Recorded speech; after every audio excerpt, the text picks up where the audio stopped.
Hello, traders. FX Pip Collector here. Today is Thursday, April 24th, and this is my analysis for the US dollar Swiss.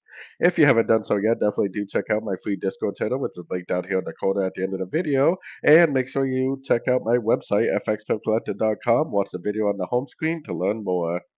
So the US dollar Swiss actually finally did give us a pretty decent break of structure, and it also is pretty clear to me that this is five waves up.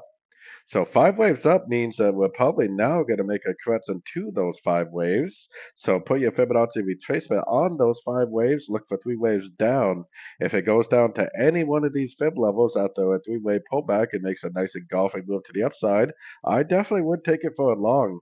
I would expect this to at least make it some sort of an ABC correction to the whole move down, or possibly it could turn into some sort of a trend reversal being a 1, 2, 3.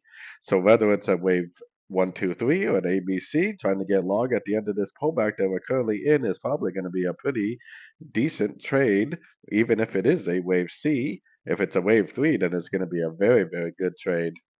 So anyways, don't forget to like and subscribe. And as always, thank you for watching and happy trading.